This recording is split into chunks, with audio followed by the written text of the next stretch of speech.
Começa o nosso conteúdo de língua portuguesa dessa segunda-feira e hoje nós vamos trabalhar o estudo da língua, o uso de pontuação e expressividade. Aqui no nosso quadrinho aqui eu coloquei até alguns sinais que nós vamos estudar nessa aula, né?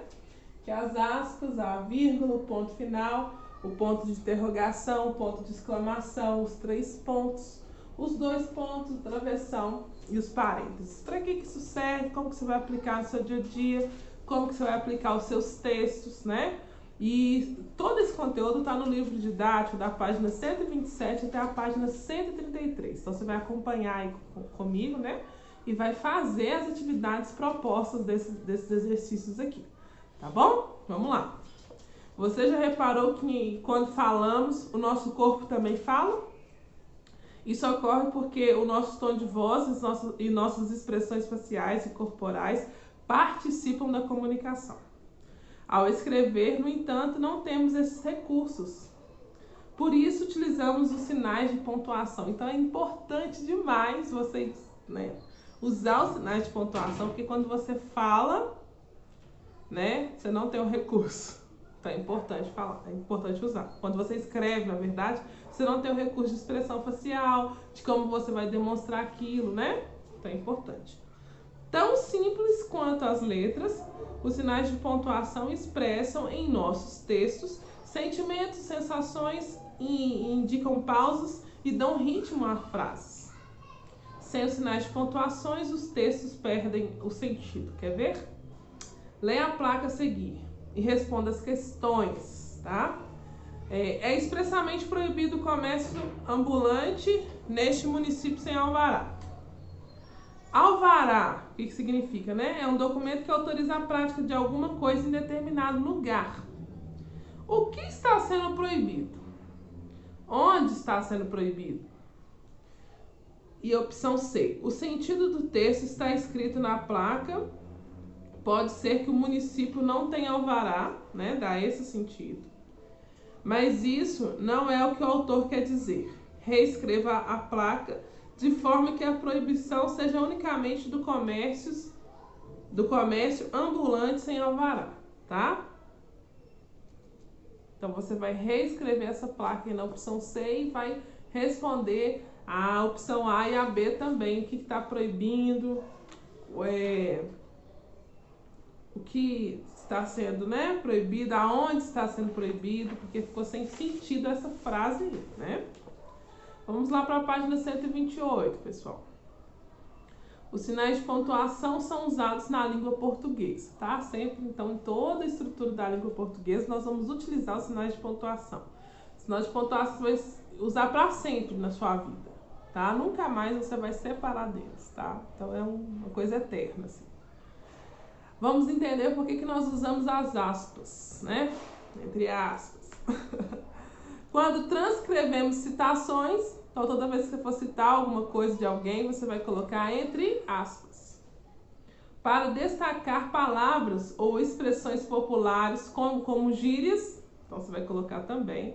E para indicar ironia ou sarcasmo, todo mundo do 5º ano nunca deixa de fazer. Eles sempre fazem todos os exercícios, todos os alunos. Está indicando a ironia ou sarcasmo nessa parte. 2. A imagem representa um ditado popular. Decifre-o. Você sabe o significado desse ditado popular? Converse com os colegas. Aqui tem um cidadão mineiro, com certeza, que ele está com queijo e do outro lado ele tem uma faca. O ditado popular é o seguinte: você já está com o queijo e a faca na mão. Esse é o ditado popular para quem não conhecia, tá? E aí você vai decifrar o que significa esse ditado popular, né? Escreva o ditado popular utilizando as aspas. Você está com o queijo e a faca na mão, né? Você vai decifrar isso. 3. Leia a frase e explique por que a palavra está entre aspas, tá? Você vai descrever e colocar entre aspas.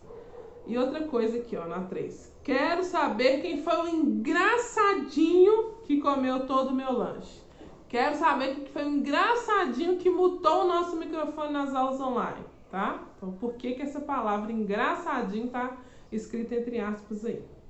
Vamos para uma pessoa, né? Um sinal de pontuação que é como se fosse uma pessoa na nossa vida que não pode deixar de existir, senão você fica atravessando todo o texto, que é a vírgula, tão querida, amada, e muitas vezes não sabemos onde empregar elas.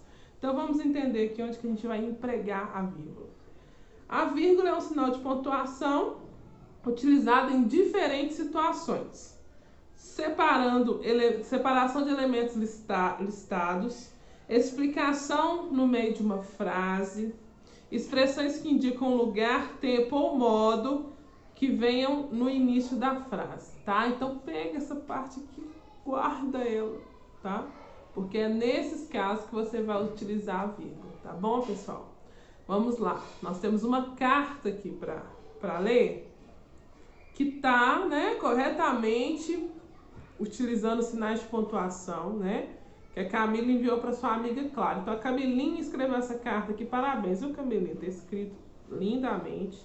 E aí nós vamos fazer duas atividades relacionadas a essa carta. Vamos lá. Belo Horizonte, vírgula, 10 de agosto de 2019. Querida amiga Clara, quantas saudades de você? Ansiosa, espero sua chegada aqui em Belo Horizonte. Iremos passear em muitos lugares: Mineirão, Praça da Liberdade, Feira Hippie e Lagoa da Pampulha. A Luciene, que é a professora do terceiro ano, mas é amiga da Camila, minha nova amiga, está louca para conhecer você. Na semana passada, falei muito de você para ela. Ela olhou para mim, firmou bem o olhar, deu um sorriso e disse: você é um barato. Pena que Luciene é tão ocupada, ela faz aulas de natação todos os dias. E eu, apenas 2 vezes na semana. Um beijão, Camila. Aí nós vamos ter 2 atividades aí falando dessa cartinha da Camila aqui. É claro que eu brinquei com a Camila da nossa sala, é a professora do terceiro ano, mas né, só porque a associação dos nomes são iguais, tá bom, pessoal?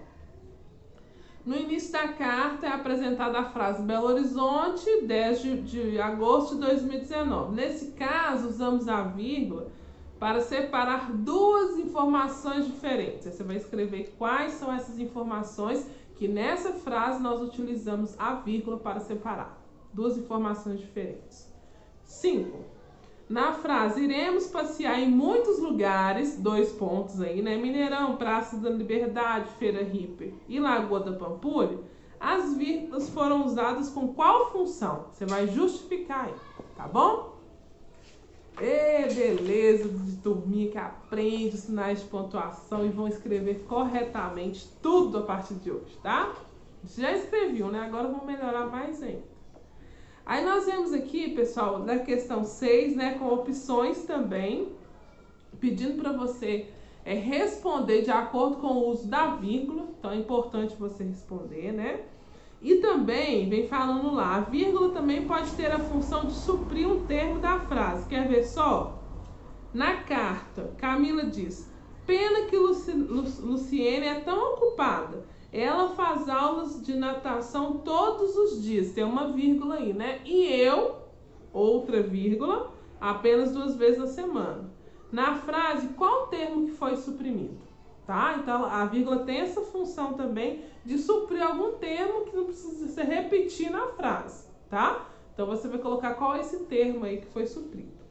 E agora nós vamos falar de uma coisa interessante também aqui nos sinais da pontuação, que é o ponto final, que muitas vezes passa despercebido, a gente esquece de colocar esse ponto final e a frase fica toda inteira, ou então na hora que você está lendo, você ignora esse ponto final, deixa ele lá quietinho, né?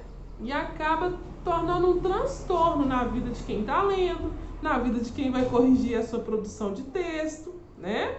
Então é importante utilizar o ponto final e saber aonde que nós vamos usar esse ponto final que é tão importante na nossa vida, né? Vamos lá.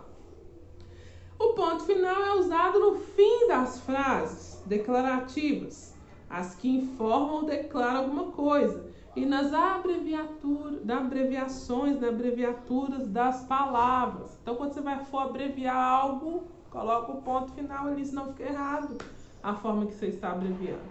e nos finais da frase ali, quando nós estamos declarando alguma coisa, tá? E outra coisa, pessoal, quando você colocar o ponto final ali, você precisa de colocar a letra maiúscula depois do ponto final, tá? Se você está continuando o texto ali. Não esqueçam disso, beleza? Nós temos aqui também, né, algumas palavras na questão 7, que vocês vão escrever de forma abreviada, utilizando o ponto final, não esqueça disso. E aqui nós vamos conhecer também 2 pontos aqui, conhecidos, né? Nossos amigos aqui, que vai estar indicando a exclamação ou a pergunta. Vamos entender lá. O ponto de interrogação é usado nos finais das frases interrogativas. Boa tarde, vocês fizeram o exercício de ontem? Ponto de interrogação. Ou seja, nas frases que indicam alguma dúvida também. Você já leu esse texto todo? Ponto de interrogação. Perguntas interrogativas ou quando a frase demonstra alguma dúvida, tá? Já o ponto de exclamação é usado para indicar espanto, surpresa, susto, admiração, alegria e outros sentimentos em frases que indicam ordem, piedade e súplica, tá? Então, olha só, o ponto de interrogação ele tem basicamente 2 funções. Já o ponto de interrogação, né, ele vai ter várias atribuições aí, tá? Eu lembro que a Joana tinha explicado algo sobre isso nas nossas aulas presenciais, eu só não tô lembrando de todo o conteúdo. Joana, se você lembrar, tá? Mande pra gente um videozinho explicando, que eu lembro que foi uma coisa bem legal. Só que eu não tô lembrando agora, eu lembro só que foi algo relacionado a isso, tá? Então, quando você vai ter uma admiração, um susto, você vai usar o ponto de exclamação. E quando você vai estar perguntando algo, tendo alguma dúvida, o ponto de interrogação, tá bom? Aí nós temos aqui, na atividade 8 e 9, para fazer relacionadas a esses 2 pontos que acabamos de visualizar aqui, tá? Ainda temos um conjuntinho de pontos aí pela frente, tá? Vamos lá. As reticências, que são aqueles 3 pontinhos ali, que às vezes conseguimos visualizar em livros, histórias, até mesmo na internet, né? Vamos entender como que a gente vai empregar as reticências. Elas são empregadas em várias situações. Indicar uma ação ou um fato, que não terminaram. Indicar que um pensamento ou ideia foram interrompidos. Representar dúvidas, suspense, timidez e outras emoções comuns à oralidade. Deixar uma ideia em aberto para que o leitor imagine o restante do texto. Ela é muito importante. E quando a gente está vendo aqui as atribuições dela, agora nós vamos usar da melhor forma ainda, tá? Não se esqueça de como usar as reticências, tá bom? E o nome dela é reticências. Não diminua ela, chamando ela de 3 pontinhos, que ela fica chateada, tá bom? Aí nós temos uma tirinha aqui, né? O que está acontecendo. E lá vem perguntando, apresente em cada ocorrência a função das reticências no primeiro quadradinho. Então, no nosso primeiro quadradinho da tirinha, nós vamos ter as reticências aqui, tá bom? E você vai justificar por que ela foi empregada nesse primeiro quadradinho. E aí nós temos também, né, um primo próximo aí das reticências, que são usar os 2 pontos. Para que eles servem? Fala de personagens em história. Enumerações. Comprei um arroz, um feijão e batatas. Comprei 2 pontos. Arroz, feijão, batata, papapá. Citações. Como dizia minha avó, isso é um angu de caroço. Então, na hora que você vai citar a fala de trem, de alguém, você vai colocar os 2 pontos. Esclarecimentos. Carlos tinha razão. Estava tudo perfeito. A minha professora Renata tinha razão. Preciso estudar mais, tá bom? E nós vamos agora para os 2 últimos pontos, né, de pontuação dessa aula aqui, que ficou longa, mas ficou boa demais, tá bom? Que é o travessão, que é muito comum também dos nossos textos, né? Inclusive desse capítulo 4 aqui, ele vai ter vários textões para você entender especificamente os sinais de pontuação, como que usa cada coisa. Então, não deixe de ler os textos do capítulo, tá, pessoal? Travessão, para indicar a fala ou a mudança do interlocutor nos diálogos, senão fica uma bagunça, você não entende quem que tá falando. E para separar expressões ou frases explicativas, também ele é usado para isso, né? E aqui está pedindo para você reler, né, o trecho do texto Máquina Infernal. Olha só. E de repente eu estava aqui, nesta rua, fugindo apavorado dessa maneira. Isso não faz sentido. Então é para separar as expressões ou as frases explicativas. Nesse trecho aqui do texto está explicando o que o cidadão estava fazendo naquela rua, tá? Então ele é muito importante. E aí, gente, no nosso caderninho da disciplina de português, nós vamos reescrever a história da tirinha do personagem Penaldinho, que está lá na questão 10, apresentando no exercício 10, né? Usando os 2 pontos e o travessão, tá bom? Não deixe de reescrever a questão 12 aí no seu caderno da disciplina. E agora nós vamos entender como que se usa os parênteses no português, que também na matemática, nós na expressão numérica vemos os parênteses também, mas em português ele tem uma outra função, tá?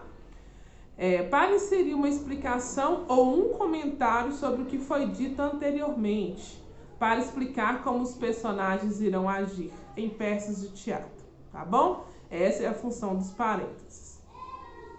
Aqui nós temos a frase aí falando de Alfred, que foi o escritor do livro, que foi o cineasta, né, mais famoso falando do suspense, falando aqui sobre o ano e a morte dele, que está entre parênteses, né? Aí você vai colocar qual que é a função do parênteses aqui nesse comentário aqui, tá? Nessa frase aqui da abertura do texto, tá bom? Queridões e queridonas, nós vamos ficar por aqui hoje. Não deixe de reler sobre os sinais de pontuação. Assista esse vídeo mais de uma vez, dê um link lá no nosso canal. E façam as atividades, que é importante. Que só fazendo atividades você vai conseguir associar a aula ao conteúdo, tá bom? E aprender, tá certo? Treine a escrita usando os sinais de pontuações também, que é muito importante. Até a nossa próxima aula.